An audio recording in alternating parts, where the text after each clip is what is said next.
அனைவருக்கும் வணக்கம் மக்களே. இந்த ஒரு வீடியோவில் நம்ம எதை பற்றி பார்க்க போகிறோம் அப்படின்னா, எல்லாருமே ஃபோட்டோலே தம்ப்நெயிலே டைட்டில்லே பார்த்துருப்பீங்க மக்களே.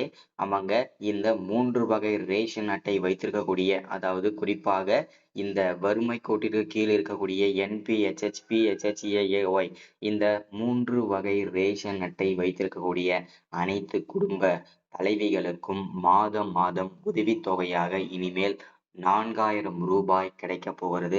இதற்கான அரசாணையும் வெளியிட்டிருக்காங்க. இதற்கான முழுமையான அப்டேட் தான் இந்த ஒரு வீடியோவில் தெளிவாகவும் துல்லியமாகவும் இருக்க போகுதுங்க. சரிங்களா? ஸோ இதை பற்றின முழுமையான அப்டேட் தான் நம்ம பார்க்க போகிறோம். இந்த ஸ்கீமுக்கு எப்போலேருந்து நீங்கள் விண்ணப்பிக்கலாம், இந்த ஸ்கீமுக்கு யாரெல்லாம் எலிஜிபிலிட்டி, ஸோ அது மட்டும் இல்லாமல் இந்த ஸ்கீமில் வந்து எப்படி நம்ம பயன்பெறணும், அதே மாதிரி இந்த 4000 ரூபாயை மிஸ் பண்ணாமல் நம்ம வாங்கணும், அதுக்கு என்ன பண்ணணுன்ற வழி எல்லாமே இந்த வீடியோவில் இருக்க போகுதுங்க. சரிங்களா? ஸோ அதை தொடர்ந்து நம்ம எதை பற்றி பார்க்க போறோம்னா, விவசாயிகள் பயிர்க்கடன் வாங்கியதற்கும் அதே மாதிரி தள்ளுபடி செய்வதற்கும் ஒரு முக்கியமான அறிவிப்பாக கொடுத்திருக்கிறாங்க. அதை பற்றின முழு தகவலும் பார்க்க போறோம். அதை தொடர்ந்து வந்து மகளிர் உரிமை தொகை, இந்த மகளிர் உரிமை தொகை இன்னமும் நிறைய பேருக்கு வந்து கிடைக்காமலே இருக்கு. அந்த மகளிர் உரிமை கிடைக்காதவங்க எல்லாம் என்னென்ன பண்ணணும், மீண்டும் நீங்க எங்க போயிட்டு விண்ணப்பிக்கணும், அது விண்ணப்பிச்சதுக்கு அப்புறம் இந்த தடவை மிஸ் பண்ணாம வர்றதுக்கு என்ன பண்ணணும், இதை பத்தின முழு தகவலும் நம்ம பார்த்து தெரிஞ்சுக்க போறோம். சரிங்களா? இது எல்லாமே நம்ம பார்த்து தெரிஞ்சுக்கிறதுக்கு முன்னாடி நமது கவர்மெண்ட் ஜாப் டெய்லி அப்டேட் சேனலுக்கு இப்பதான் நீங்க ஃபர்ஸ்ட் டைமா முதல் முறையா நமது சேனலை பாக்குறீங்க, நம்ம வீடியோவை பாக்குறீங்க அப்படின்னா மறக்காம சப்ஸ்கிரைப் பண்ணிட்டு பக்கத்துல இருக்கிற பெல் பட்டனை கிளிக் பண்ணி ஆளுன்ற ஆப்ஷன்ல போட்டு வச்சுக்கோங்க. அப்பதான் நம்ம போடக்கூடிய அரசு துறையில இருந்து வரக்கூடிய எல்லா விதமான கவர்மெண்டோட ஜாப்ஸ் அப்டேட்ஸ் நோட்டிஃபிகேஷன் இது எல்லாமே நீங்க உடனுக்குடனே நமது சேனல்ல ஈஸியாவே துல்லியமாவே தெரிஞ்சுக்க முடியும். சரிங்களா? ஸோ அது மட்டும் இல்லாம உங்களுடைய ஃப்ரெண்ட்ஸ், ரிலேட்டிவ்ஸ், கான்டாக்ட்ல இருக்கிறவங்க எல்லாருக்கூடயும் ஷேர் பண்ணீங்கன்னா ரொம்ப ரொம்ப பயனுள்ளதா இருக்குங்க. ஏன்னா இந்த மாதிரி முக்கியமான வீடியோஸ், அப்டேட், நோட்டிஃபிகேஷன் இந்த மாதிரி கவர்மெண்டோட ஸ்கீம்ஸ் வீடியோஸ்லாம் உடனுக்குடனே நீங்க தெரிஞ்சுக்க விரும்புனீங்க அப்படின்னா மறக்காம நமது சேனலை நீங்க ஃபாலோ பண்ணிக்கோங்க. சரிங்களா? ஸோ ஃபர்ஸ்ட் நம்ம பார்க்க போறது இந்த வறுமை கோட்டிற்கு கீழ் இருக்கக்கூடிய ரேஷன் அட்டைகளுக்கு வந்து 4000 ரூபாய் உதவித்தொகை கிடைக்க போகுதுன்னு சொல்லியிருக்கிறாங்க. அது எப்படி என்ன இருந்ததை பார்ப்போம். இப்போ வந்து பாத்தீங்கன்னா, இப்போ மாதம் மாதம் மகளிர் உரிமை தொகை, கலைஞர் மகளிர் உரிமை தொகை வாங்கி கொண்டிருக்க அனைவருக்கும் இது ஒரு மகிழ்ச்சிகரமான தகவலுங்க. என்ன மகிழ்ச்சிகரமான தகவல் அப்படின்னு கேட்டீங்கன்னா, இப்போ இப்போ இந்த இதுக்கு முன்பாக வந்து 2021 ஆட்சிக்கு திமுக ஆட்சிக்கு வந்ததுக்கு அப்புறம் வந்து பாத்தீங்கன்னாக்க இந்த மகளிர் உரிமை தொகை மாதம் மாதம் பெண்கள் முன்னேற்றத்துக்காக இந்த ஆயிரம் ரூபாய் வந்து இப்போ வரைக்கும் கிட்டத்தட்ட 23வது தவணையாக அக்கௌண்ட்ல வரவு வைக்கப்பட்டு வருது. ஸோ இது எல்லாருக்குமே தெரிஞ்ச விஷயம் தான்.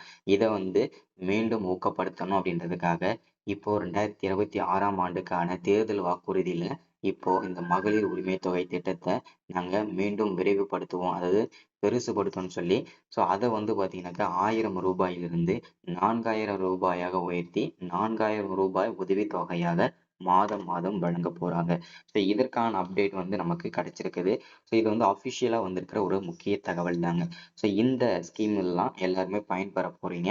இந்த ஸ்கீமுக்கு நீங்க விண்ணப்பிக்கணும் அப்படின்னா, ஸோ வரக்கூடிய ஆகஸ்ட் 2ஆம் வாரத்திலிருந்து விண்ணப்பிக்க ஸ்டார்ட் பண்ணலாம். அதுவும் ஒவ்வொரு மாவட்டத்தோட தாலுகா ஆபீஸ்லயுமே போயிட்டு நீங்க விண்ணப்பிச்சுக்க முடியும். இல்லைன்னா நெட் சென்டர்லயுமே போயிட்டு நீங்க விண்ணப்பிக்க முடியும். ஸோ அதற்கு ஒரு டேட் ஃபிக்ஸ் பண்ணுவாங்க. அந்த டேட்ல தான் நீங்க போயிட்டு இதற்கான ஸ்கீமுக்கு விண்ணப்பிக்கணும். ஸோ அதற்கான தேவையான ஆவணங்கள்னு பார்த்தீங்கன்னா, உங்ககிட்ட ஸ்மார்ட் கார்டு இருக்கும். அந்த ஸ்மார்ட் கார்டு, ஸோ அது மட்டும் இல்லாமல் உங்களுடைய ஆதார் கார்டு, ஐடென்டி ப்ரூஃப், உங்களுடைய பேன் கார்டு, ஃபோட்டோ, அது மட்டும் இல்லாமல் உங்ககிட்ட இருக்கக்கூடிய வருமான சான்றிதழ், இருப்பிடச் சான்றிதழ், ஸோ உங்களுடைய வங்கி பாஸ் புத்தகம், இது எல்லாமே ரொம்ப அவசியம். அதே மாதிரி வங்கி பாஸ்புக்கை வந்து யார் பேரில் நீங்கள் ஓப்பன் பண்ணுறீங்களோ, அதாவது இந்த ஸ்கீம் வந்து ஸ்டார்ட் பண்ண போகிறீங்களோ அவங்க பேரில் தான் அக்கௌண்ட் இருக்கணும்.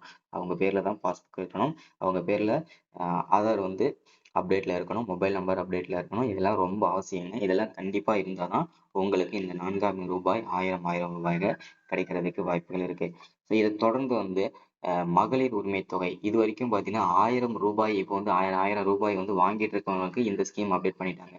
இப்போ வந்து 1000 ரூபாய் இது வரைக்கும் நான் வாங்கவே இல்லை, எனக்கு அந்த 1000 ரூபாயே கூட வரல அப்படின்னு சொல்லிட்டு இருப்பாங்க இல்லையா? அவங்க வந்து என்ன பண்ணணும் அப்படின்னு கேட்டீங்கன்னா, ஸோ வரக்கூடிய செப்டம்பர் மாதத்திற்குள்ள ஓகேங்களா? செப்டம்பர் மாதத்திற்குள்ள மீண்டும் மகளிர் உரிமை தொகைக்கு இப்போ வந்து எந்த நேரத்திலயும் நெட் சென்டர்ல கூட நீங்க போயிட்டு மீண்டும் மகளிர் உரிமை தொகை வரல அப்படின்னு சொன்னீங்கன்னா, அவங்க வந்து ஒரு ஃபார்ம் ஃபில் பண்ணி அவங்களே வந்து சப்மிட் பண்ணுவாங்க. ஸோ அந்த ஃபார்ம் ஃபிட் பண்ணி நீங்க ஃபில் பண்ணி அனுப்புனீங்க அப்படின்னா, உங்களுக்கும் அடுத்தடுத்த மாதங்கள்ல இருந்து உங்களுக்கு வந்து மகளிர் உரிமை தொகை கிடைக்கும். அதுவும் உண்மை தன்மையை கண்டறிந்த பின்னரே மகளிர் உரிமை தொகை மீண்டும் கிடைக்கும். சரிங்களா? அதை வந்து நீங்க தெளிவா புரிஞ்சுக்கணும். அப்ளை பண்ணிட்டீங்கன்னா எல்லாருக்கும் மாதம் மாதம் 1000 ரூபாய் வந்துராது. ஸோ மீண்டும் வெரிஃபிகேஷன் பண்ணுவாங்க. மீண்டும் வந்து பார்த்தீங்கன்னாக்கா உண்மைத்தன்மை கண்டறிவாங்க. ஸோ அதற்கு அப்புறம் தான் உங்களுக்கு வந்து இந்த விஷயங்கள் நடக்குங்க. சரிங்களா? ஸோ அடுத்ததா கடைசியா நம்ம பார்க்க போறது விவசாயிகளுக்கு சர்ப்ரைஸ் கொடுக்கும் விதமாக பயிர்க்கடனுக்கு பழைய நடைமுறையை வந்து பின்பற்றப்படும்னு சொல்லியிருக்காங்க. ஸோ இப்போ வந்து பார்த்தீங்கன்னா விவசாயிகளுக்கு பயிர்க்கடன் வழங்குதல நிறைய மாற்றங்கள் கொண்டு வந்திருக்காங்க. அதில் வந்து தள்ளுபடி செய்வதற்காக மட்டும் கிட்டத்தட்ட 1477 கோடி ரூபாய் ஒதுக்கீடு செஞ்சிருக்காங்கன்னு சொல்லியிருக்காங்க. ஸோ இது வந்து வேளாண் துறை அப்டேட்டு. ஸோ அதை தொடர்ந்து வந்து மீண்டும் விவசாயிகளுக்காக பயிர்க்கடன் வழங்குவதற்காக கிட்டத்தட்ட 17,000 கோடி ரூபாய் ஒதுக்கீடு செஞ்சிருக்கிறாங்க. ஸோ அது மட்டும் இல்லாம இந்த 1.5 வருஷத்துக்கு இந்த 2006க்குள்ள வேளாண் துறைக்கு மட்டும் கிட்டத்தட்ட 45,000 கோடி வந்து ஒதுக்கி எடுக்கிறாங்க. ஸோ இதுக்கு வந்து எல்லாமே நலத்திட்ட உதவிகளுக்காக தான் செஞ்சிருக்கிறாங்க. ஸோ அது என்னென்ன நலத்திட்ட உதவிகளுக்காக என்னென்ன பண்ண போறாங்கன்றதையும் பார்ப்போம். விவசாயிகளுக்கு வந்து வட்டியில்லா கடன் வழங்கும் திட்டத்தில் ஏற்கனவே உள்ள பழைய நடைமுறையை பின்பற்ற அறிவுறுத்தல் வழங்கப்பட்டுள்ளது. புதிய நடைமுறையின்படி சிவில் ஸ்கோர் அடிப்படையில் கடன் வழங்க அறிவுறுத்தல் வழங்கப்பட்டிருந்த நிலையில் இதற்கு விவசாயிகள் மத்தியில் கடும் எதிர்ப்பு எழுந்த நிலையில் பழைய நடைமுறைகளை பின்பற்ற அறிவுறுத்தல் வழங்கப்பட்டுள்ளது. சரிங்களா? புதிய அப்டேட் என்னன்னா சிவில் ஸ்கோர் வந்து கரெக்டா இருந்ததுனால தான் அதுக்கேற்ற மாதிரி தான் உங்களுக்கு லோன் வந்து வழங்குவாங்க. ஸோ இப்போ வந்து விவசாய பயிர்க்கடன் வாங்குறோம்ல அந்த மாதிரி. ஸோ இப்போ வந்து பார்த்தீங்கன்னா விவசாயிகள்லாம் என்ன பண்ணிருக்காங்க அப்படின்னா இதெல்லாம் வந்து எதிர்ப்பு தெரிவிச்சிருக்காங்க. இதெல்லாம் எங்களுக்கு தேவையில்லை. பழைய நடைமுறையை எங்களுக்கு கொடுங்க. ஸோ அப்படின்றதையும் சொல்லியிருக்காங்க. தமிழக அரசின் கட்டுப்பாட்டுத்துறை கட்டுப்பாட்டில் செயல்படும் வரும் வங்கியின் சிவில் ஸ்கோர் அடிப்படையில் பயிர்க்கடன் வழங்க வேண்டும் என்று சுற்றறிக்கை அனுப்பப்பட்டிருந்தது. இந்த நடவடிக்கை விவசாயிகள் மத்தியில் பெரும் அதிர்ச்சியையும் சோகத்தையும் ஏற்படுத்தியிருக்குங்க. சரிங்களா?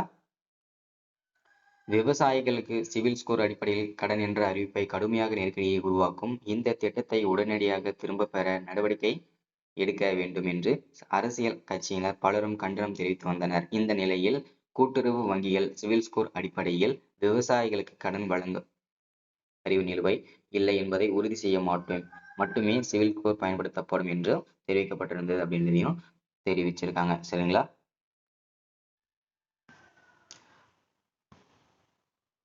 புதிய நடைமுறையின் சிவில் ஸ்கோர் அடிப்படையில் கடன் வழங்க அறிவுறுத்தல் வழங்கப்பட்டிருந்த நிலையில் இதற்கு விவசாயிகள் மத்தியில் கடும் எதிர்ப்பு எழுந்த நிலையில் பழைய நடைமுறையை பின்பற்ற தற்போது அறிவுறுத்தல் வழங்கப்பட்டுள்ளது. சரிங்களா? அரசே வந்து மாறிக்கிட்டாங்க. சரிங்களா?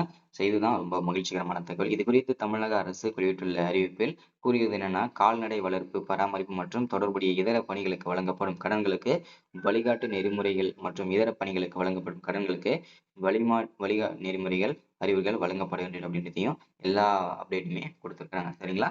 ஸோ இந்த ஸ்கீம்ல எல்லாமே பயன்படுத்திக்கோங்க. ரொம்ப யூஸ்ஃபுல்லா இருக்கும். தேங்க்யூ.